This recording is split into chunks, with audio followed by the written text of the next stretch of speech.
Students, this is a brief video covering DNA and RNA structure and function. You still need to read your chapter in your book. So now let's talk about the structure of DNA and the structure of RNA. This would be RNA on one side, and this would be DNA on other. The one thing that jumps out is that RNA is a single helix and DNA is a double helix. But if we look at the structure of both of these, which are called nucleic acids, they're mostly made up of just three parts. And so both of them have, let me get a color that works, both of them have a sugar. In RNA, that sugar is going to be ribose sugar. In DNA, it's going to be deoxyribose sugar. They then have a phosphate group, and then they have bases on the inside. And so if we look at, this would be RNA right here. On RNA, you have a phosphate attached to a ribose sugar, attached to a phosphate, attached to a ribose sugar, attached to a phosphate, ribose sugar, phosphate, ribose sugar. And so the backbone, which on here would be this kind of greenish part that goes down here, is simply a phosphate attached to a sugar, attached to a phosphate, attached to a sugar. That's relatively boring. It's the same all the way down. Now, if it's DNA, it's going to have a deoxyribose attached to a phosphate, deoxyribose, and it's going to be the same side on both sides of that backbone. What goes off the inside attached to the sugar is going to be the base, or the nitrogenous base. And so in RNA, it's adenine, guanine, uracil, and cytosine. So we've got cytosine, guanine, adenine, and uracil. If you look at DNA, the bases that we have are cytosine, guanine, adenine, and thymine. And so this is another difference between the two. In RNA, it's going to be a uracil. In DNA, it's going to be thymine. But if you look at the structure of those two chemicals, it's almost identical. And so they serve the same purpose. DNA is simply a double helix. So it's going to have bases on either side. And so if we have an A on this side, then we'll have a T on the other side. Okay. Next, I want to talk about DNA replication. When does DNA have to replicate itself? Well, every time a cell makes a copy of itself, in other words, every time you go from cell 1, let's call that the zygote, to 2 stem cells, we have to duplicate the DNA inside there. In other words, every cell in your body has the same exact DNA as that first cell. And so how does DNA copy itself? Well, Watson and Crick actually suggested, since you have a double helix, and so this is the original strand of DNA on this side, since it's double helix, what you can simply do is unzip it in the middle. If you unzip it in the middle, then we can build a new strand on this side, a new strand on this side, and now you have 2 strands of DNA. So we have 1 strand of DNA to start, and then we have 2 strands of DNA when we're done. That one and that one. So DNA replication is called semi-conservative because each resulting DNA molecule is made up of 1 new DNA strand and 1 old strand, and so it's semi-conservative. Now the machinery of how it works is a little funky.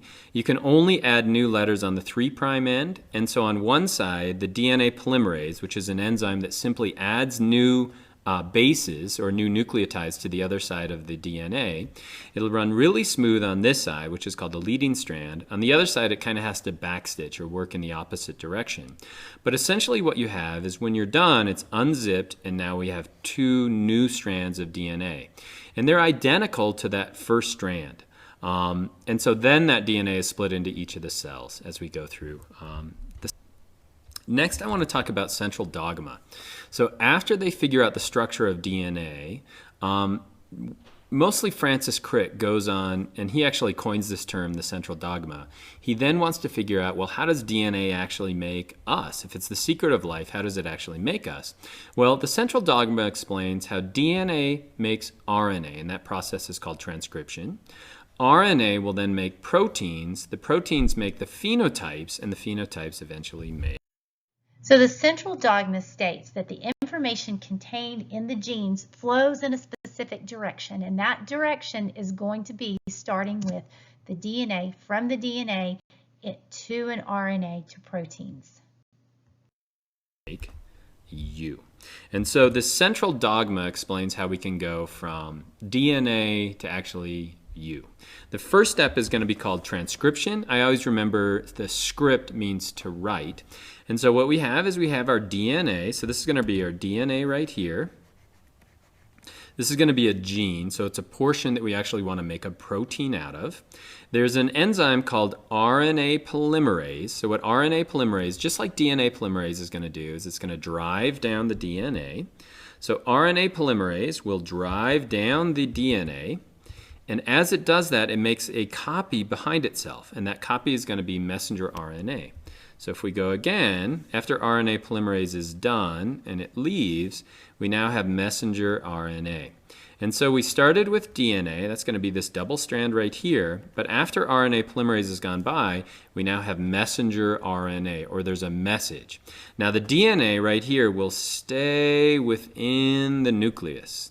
And so the DNA is protected. It's like the master code inside the nucleus. It'll never leave the nucleus, but the RNA is free to leave the nucleus and actually make proteins or make things. DNA replication makes a DNA copy of the DNA strand. Then, while transcription is going to make a messenger RNA copy of the DNA strand. This is a little bit of a review. Information within DNA and RNA is contained within the sequence of nitrogenous bases, which is adenine, thymine, cytosine, guanine, and uracil. Then when DNA is blank into mRNA, it's going to be transcribed as it's written, transcribed into messenger RNA. Each set of the 3 nucleotides are called codons. They code for specific amino acids.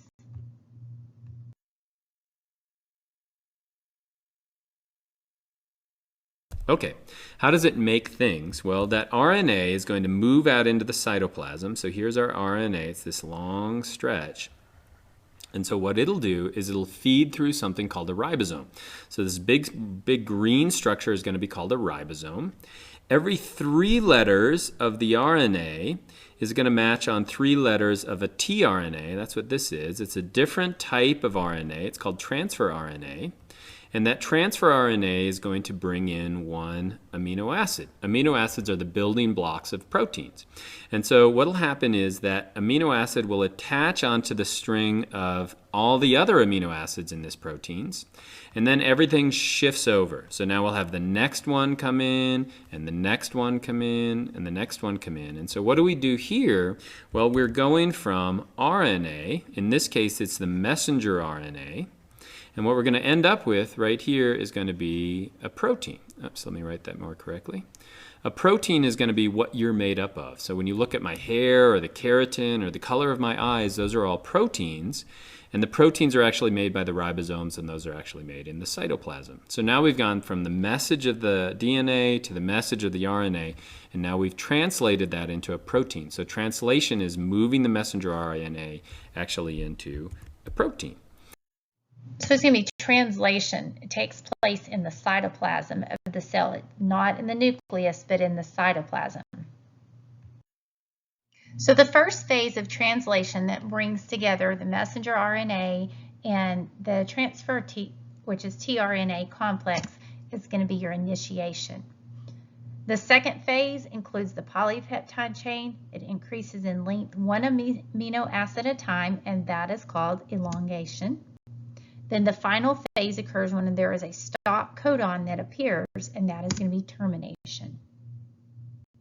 So we know that DNA will pair up specific ways. Adenine pairs up with thymine, guanine and cytosine pair up. So if we had a chart here, our complementary base would look like this: thymine with adenine, guanine, cytosine, and so forth. Now, RNA also has 4 bases, nitrogenous bases, and you have adenine, uracil, cytosine, and guanine. Cytosine pairs up with guanine. So when messenger RNA comes in and reads this template here to make a complementary strand, your adenine is going to pair up with uracil, thymine with adenine, guanine with cytosine, and so forth. So it's exactly the same except for your adenine pairs up with uracil and not thymine.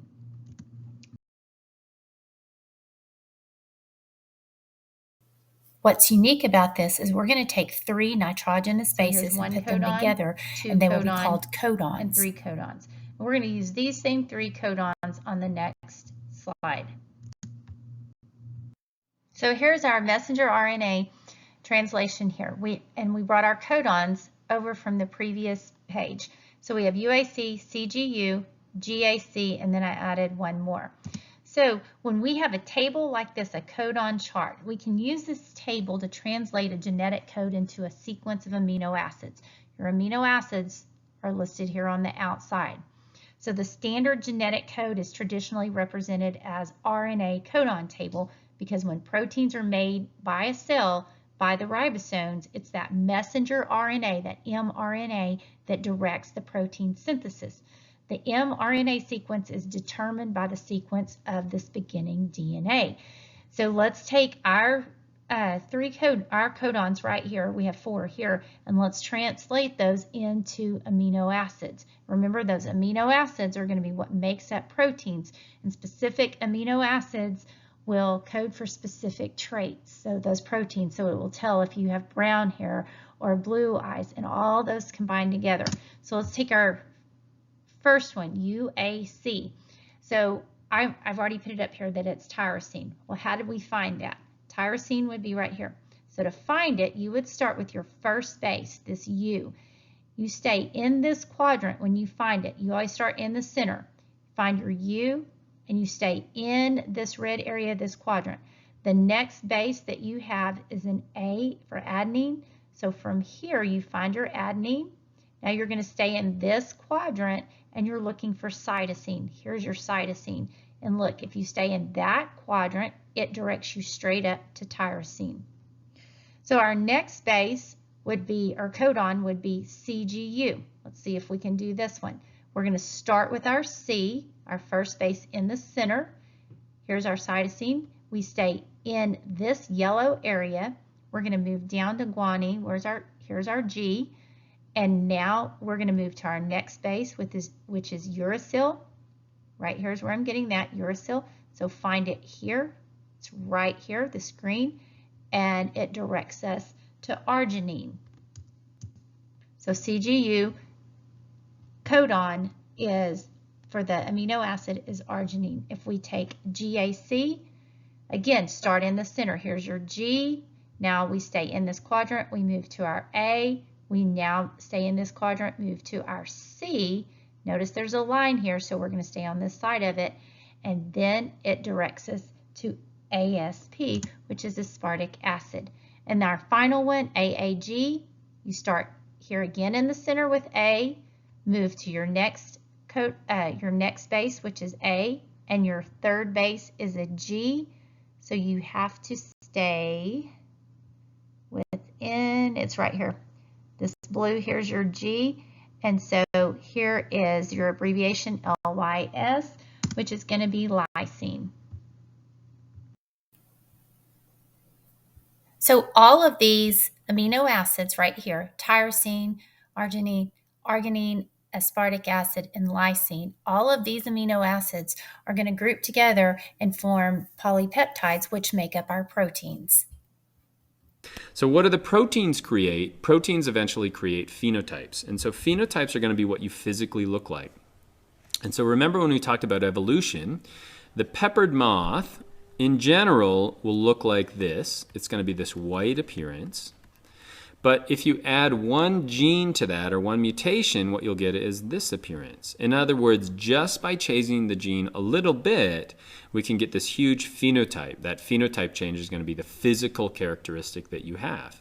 And so this is how DNA and changes to the DNA will eventually create changes in the messenger RNA, which eventually create changes in the proteins, which eventually create changes in the phenotype. So the phenotype is what you physically look like. So any kind of a change in the DNA can have changes in our physical characteristic, which then is selected for or against in the environment. Now, Richard Dawkins, who writes a lot on the idea of a selfish gene and how genes are actually the units of that are actually being selected for, has coined this term, which I like. It's called the extended phenotype. In other words, a beaver has a number of different phenotypes. It has a number of different physical characteristics, like the flattened tail, the big teeth, tiny little arms. These are all created by DNA. But what else do beavers produce? Well, they might produce a beaver dam or a beaver lodge. Is that a phenotype? Is it actually made by genes? No, but it's an extension of genes. In other words, does this allow a beaver to survive or not? For sure it does. And so it's also going to be selected by natural selection as well. So not only the physical characteristics that you have, but the behavior that you have can be selected for as well. Last thing I want to talk about is genetic engineering. And so going way back to the Frederick Griffith experiment, what we found is bacteria can actually share genetic information. They can share these little plasmids, and those plasmids, or that auxiliary DNA, can actually give them a new trait, like the ability to be virulent in the Frederick Griffith experiment. But what scientists have figured out is, since DNA is interchangeable, since we can take DNA from a human, we can cut that out and we can insert it into a bacteria, it'll work perfectly. And so what scientists have done is they've actually inserted genes from humans into the plasmid of bacteria, and the bacteria can make copies and they can actually make proteins. And so most all of the insulin that is made today is made not by gathering it from animals or growing it in animals or using cadavers, was what they used to do. They're actually having bacteria with the genes of the humans inside it to grow the insulin. And they've actually figured out now that you can actually insert the gene for insulin into safflower. And so we'll be able to grow proteins, human proteins, in plants, which makes it really, really cost effective and available to all the growing number of diabetics that we have today. So that's DNA, that's RNA, and I hope that's helpful. So blank is used to insert the foreign gene when creating recombinant DNA. So a vector, it could be from a foreign substance, like a virus. And so that would be like a mixture of DNA from 2 or more different organisms. Segments of DNA from one organism are going to be inserted into the chromosome of another host organism. And that would be called a vector. This was on our previous chapter also. Blank is an individual's complete genotype, including all of the mutations, and that is going to be a genetic profile.